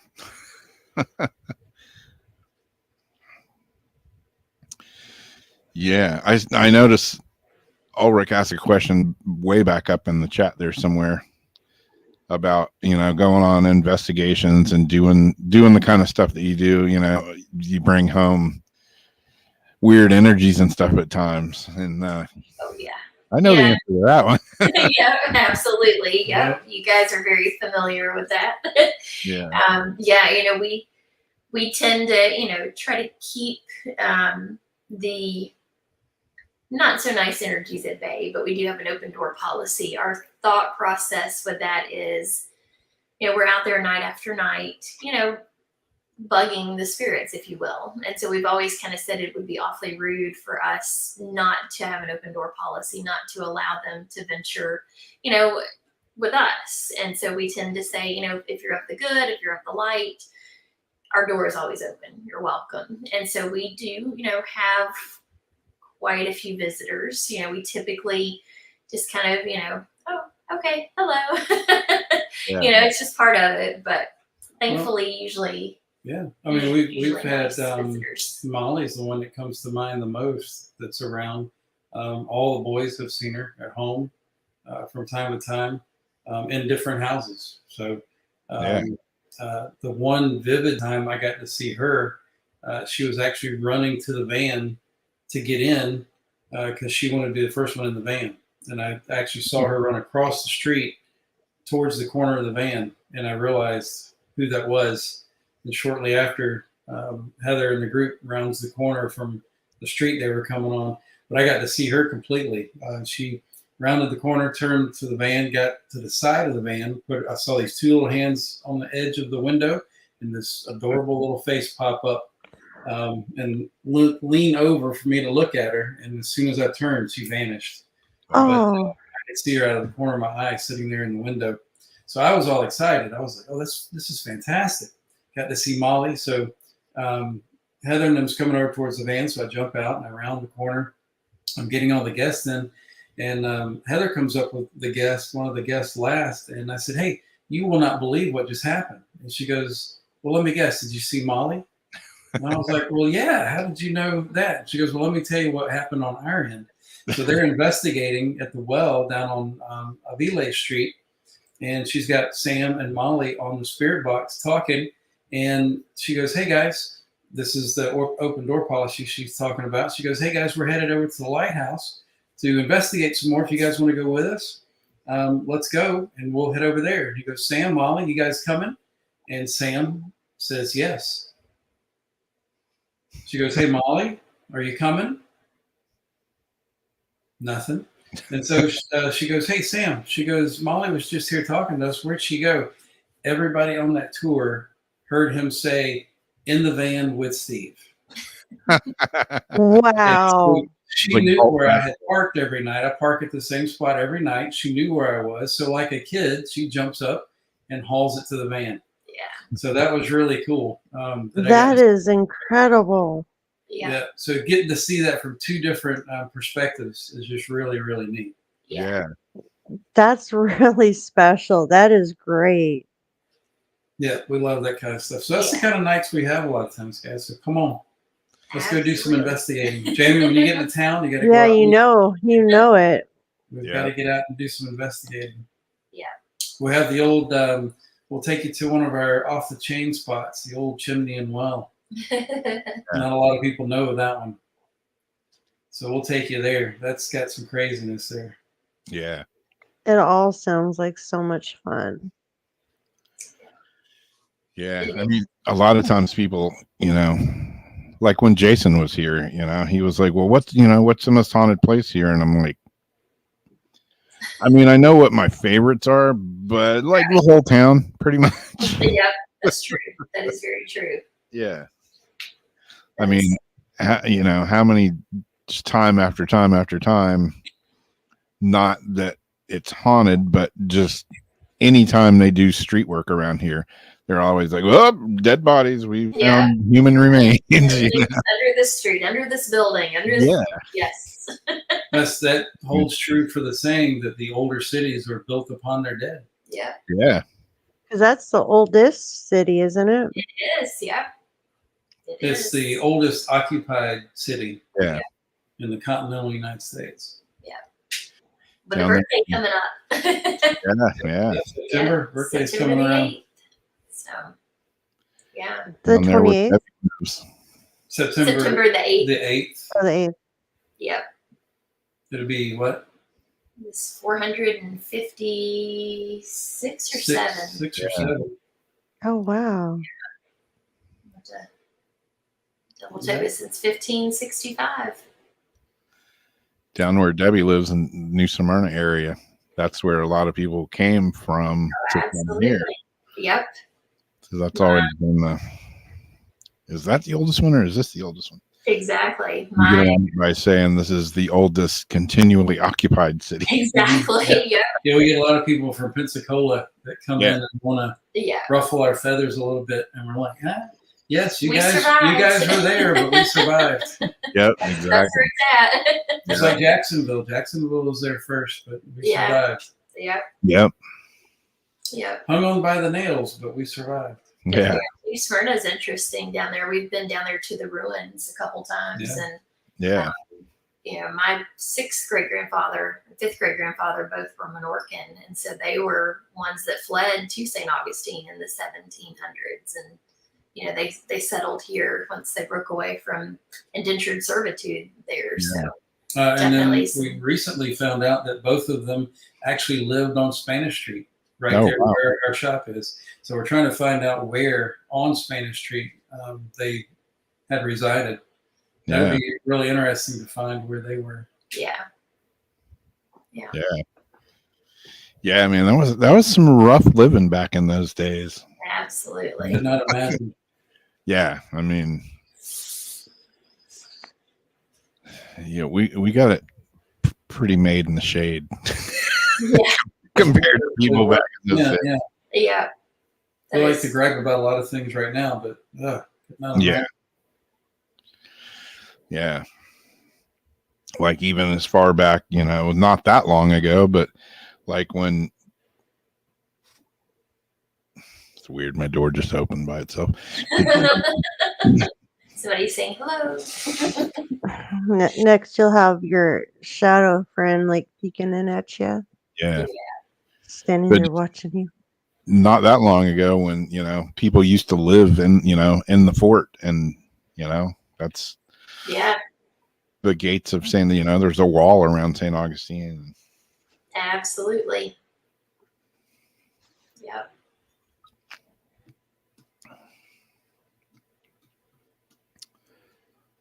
I saw another question in here and now I lost it.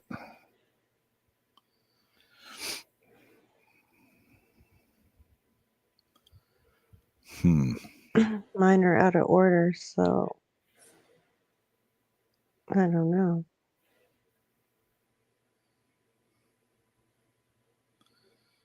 Yeah, I don't know where it went now.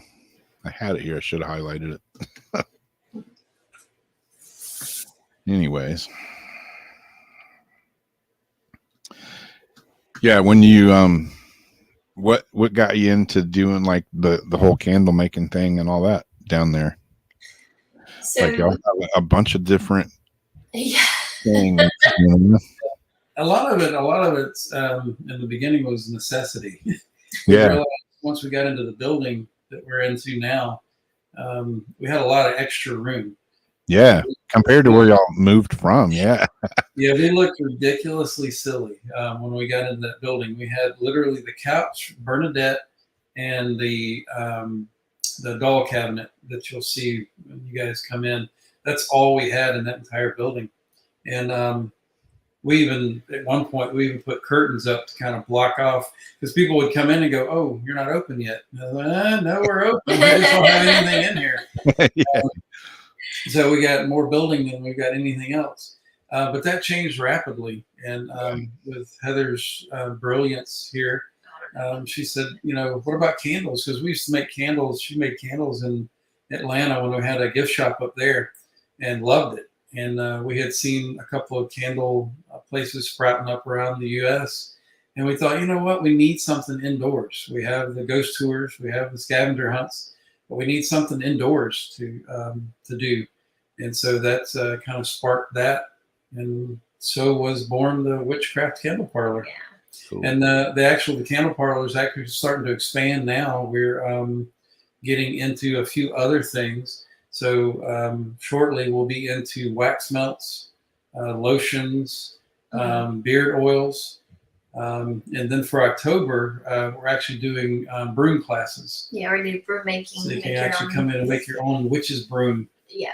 So we're excited about that. We've got all sorts of neat, That's like awesome. dried florals and different elements and broom corn and all kind of really cool stuff that we're going to do that at least 2 or 3 times during the October kind of season. So That sounds like a lot of fun right there. we're excited about it. And the newest part of the store is actually the shop. So we have the Odd Macabre shop and gallery, which is the newest part. So all the retail's coming in. We've got everything from books to pendulums to spell kits, crystals. Really cool local artist. Local artists. Sophia Niles. Got to give Sophia a shout out. She amazing local tattoo artist. If you're local, you probably have already heard of Miss Deborah's Fountain of Youth. But Sophia, amazing artist, but she's also started a side project, and she's I believe calling it Iron Maiden Sculptures. But she's doing all sorts of neat pieces, but one of them that she has entrusted us to be able to share and put up for sale in the parlor is a horse skull that she actually reclaimed herself while in Ecuador. And then it's embedded with crystals and has this amazing, I don't even know how she does it, but this amazing texture to it and these roses and everything. But the crystals, she actually mined herself as well in Ecuador. So I'm like, it's such a cool piece of artistry really that we're so super proud to have in the parlor. And we love, starting to add all these new artists with all of these interesting, pieces and things like that. So yeah, definitely one that's quickly become a favorite in there. Yeah. That's cool. That was one of my first jobs. My mom and my stepdad used to have a store down on St. George Street, 54 St. George Street. It was where the St. Augustine Art Glass used to be. Oh yeah. And a lot of weird stuff happened in that building too. Oh yeah. But that was one of my first jobs. Was somehow, I don't even know how, she had the courtyard in the back, and she had a candle making business back there. And me, being like getting out of school and she wanted to keep me out of trouble. Not that I was in trouble. Yeah. But anyways, she taught me how to make candles, and that's what I would do like every day after school for I don't know how many years I did it. But I it was love making kind of woven looking candles. We did those. I forget the name of them, but yeah, we did a bunch of different candles. That's really cool. Yeah. Yeah. That's awesome. Candles are definitely fun. Ours are, I always say the like carved and dipped and all those types of candles are really interesting. Those are a little more, in depth and take some talent. We're doing container, but it's still fun, and the fragrance side is really, kind of interesting when you get around. I like to add the fragrances. Yeah, absolutely. And, pick your container and create a label and that kind of thing. But it's a lot of fun. We've combined several of the candle classes with kind of a ghostly or even investigative element, which has been kind of fun. So some nights we tell ghost stories and talk, about spirit. Other nights we actually actively investigate, as part of the candle class. So that's been kind of fun too. So that's cool. Yeah. Yeah, and the building we're in has just come alive. Yeah. The last two years that we've been in there. I bet with all that energy coming in and out. It's just got such a great vibe in here. Everybody, a lot of people comment on it when they walk in the door. Yeah. It just feels so good when you walk in there. We work hard to make sure that it does feel great. Everything we have in here is really just, it's amazing. We have a lot of fun in there. Yeah, it was weird when I first saw that. I think I messaged y'all. I'm like, is your building the one with the purple lights out front? I was just driving by. I hadn't been in there. The other day when I came in was the first time I'd been in there. And you told me where it was, but I wasn't quite sure, But I was down there one night and I was just driving by. I'm like, that's got to be it. Yeah, that's it. Got those purple lights out here. Yeah, they will change as we get to the different holidays here. Yeah. So we have a lot of fun with those. Yeah. Remote can change them up a bit. Ah, there you go. Yeah. Which, that brings us to Nights of Lights. Yeah. I've never seen Nights of Lights. Jamie, you got to come Nights of Lights. It's amazing. 3.5 million lights wrap the entire city. It's gorgeous. Every palm tree, every building, every light pole. It's just, it's really something to see. How long do they do that for? No, about Thanksgiving through the end of January. Yeah. Oh, I love it. Yeah, it's really, really neat to see. Now, of course, the Christmas side of it fades away, at New Year's, but the lights still stay up. And what's really phenomenal is the lights are only down for a couple of months out of the year. As soon as they get them down, they get everything fixed and ready, they literally start putting them back up. Yep. So all the lights come down and all the lights go back up. Yeah, you see them working in like little towers and nooks and crannies around the city and testing this little area and that little area. So. Yeah, they've been working for months now. So usually about the first weekend in October, you'll see the first plaza lights pop on late at night. Usually at the end of our tours, 1 o'clock, 2 o'clock in the morning, you'll walk through the plaza and they'll have sections of it lit as they're testing them out, getting them ready. Yeah. Everybody happy. I've got my little twinkle lights that are going out around my desk. I always have them around, but something about lights, I think, just makes people happy. Oh, absolutely. Yeah, for sure. Yeah. It does. This would be the 28th year, I think, of Nights of Lights. 27, 28, something like that, of Nights of Lights. Yeah. And it's just gotten bigger and bigger every year. Something that's really cool to see is either drive over the bridge back, the Lions Bridge back into town, and you can see everything, or if you can get on one of the boat cruise tours, you get to see it from the bay, which is really cool. Yeah. Do you get an increase in spirit activity around these events from all the energy of people coming in to visit for these things, or does it stay about the same? We do.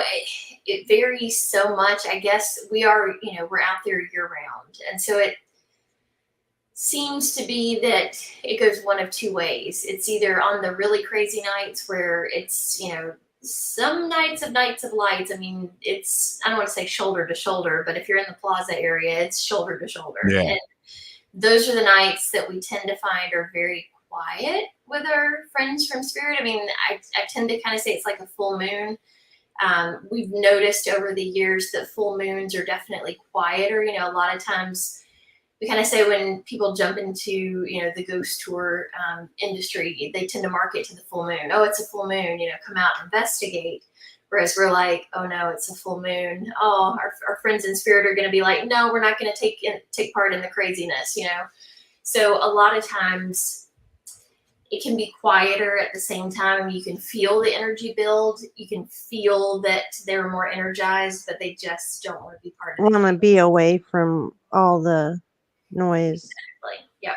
And can't say that I blame them sometimes. I don't blame them either. You know, I'm like, let's drive through late at night after everybody's, you know, gone to sleep, and let's admire the lights. So Hmm. And hang out in a little tree or in the attic somewhere until they're gone. exactly. Yeah. Yes. Yep. I can say about Nights of Lights, it doesn't have to do with spirits or, you know, paranormal or anything, but being in a band and playing downtown St. Augustine during Nights of Lights is a nightmare. Yes. Yeah. Last year we played the Milltop all the time, and man, Nights of Lights, it was a chore just to get our gear in the door there. Oh, absolutely. Yep. Yeah. You have to come early. The parking garage fills up by 10 o'clock, 11 Yeah. o'clock in the morning. And it's an all day thing, revving up Yeah. to that 5 o'clock, 6 o'clock mark. Oh Yep. yeah, we've parked like Half the city away. and had to walk in several times. So Walk, yeah. Uber, Lyft, they won't come downtown. No. No. Yeah, You've when I taken was doing that. What's that? You've taken some videos going over the Lions Bridge, haven't you, with the lights? Yeah. Mm-hmm. I think I remember you sending some. Yeah. It's a pretty cool sight for sure. yeah, it is. It's definitely beautiful. Yeah. Or are you saying though it cuts you off? I have no idea. I still have fog It's so brain. bright, though. It's so bright that we actually have a phenomenon actually called the black holes. That people that don't participate in the lights, they actually look like a physical black hole sitting there in the middle Yeah. of all this. Yep. It's crazy looking. There's a couple of them on the bayfront that just will not Yeah, they won't do it. participate in it, which is really Wow. yeah. But we call them the black holes. That's what the whole city calls them. And if you're curious, if you really like crowds, you need to come between the end of Christmas. I don't like crowds. If you like crowds, that's when you need to come, because the locals all call it Hell Week. Yeah. Yeah. It's that last week of the year. Yeah. It is absolutely insane. I But- avoid crowds like the plague. Yeah. Yeah. Yeah. Me too. I can't be around all that. I can't even be in a Walmart at Halloween or Christmas and all the energy, the people, the smells, the perfume, just all of it. Every 10 minutes, I got to go outside, get air. I can't be Oh, yeah. around it. Yeah. Yeah. Walmart's definitely definitely one of those that the energy is just not fun sometimes. Yeah. Ugh. Oh man. Well, cool. It's about our closing the door time. So, y'all got anything else you want to add? Or We Well, appreciate thank you the guys for having opportunity. Yeah. us. yeah. Thanks everybody for letting us come in and talk and visit with everybody tonight. So, Y'all are welcome to hang out anytime. You don't even have to ask. Just show up. You got the standing. We'll bring up some weird things. We'll try to Yeah. drum up some really weird stuff. We'll get some photos together and And show then- you some of the latest. and then too, we'll set up. Definitely want to have you guys in the parlor. So when Yeah. Yeah, that'd be cool. we'll set up a show from there. So Yeah. Maybe we can. That would be really see about cool. doing an investigation in there yeah, Oh, get the- everybody involved. on the show one night. Yeah. Yeah. That would be We cool. would that would be awesome. Really awesome. Let's do it. Cool. It's in the plans. Sounds good. All right, we'll make a date. I'll write it down. Well, Awesome. cool. Thank you again, guys. Yeah. Really appreciate Thank you guys. It's it. always Good fun. seeing you again. Yeah, Absolutely. Thanks everybody in the chat room for hanging out with us as usual. Love you guys. And I don't know. I don't know if I'm going to be on Paranormal Soup this Sunday because I have a band gig. We picked up a gig, hey, right down the road from you two at the Oaks again this Sunday. Oh, good. That's a great Very spot. cool. Yeah, it's fun playing down there. We don't even know if he's having a show this That's Sunday true. because of whatever reason. I Yeah, can't remember the reason. maybe that'll work out. Yeah, because I'm probably going to be late. Because again, even though it's not Nights of Lights, it is downtown St. Augustine. It's not easy getting in and out of there. No, it's not. All your equipment. Yeah. But other than that, we'll be back again next Wednesday for another Weird Wednesday. So we'll catch you then. Thank you again, guys. All right. Everybody. See y'all.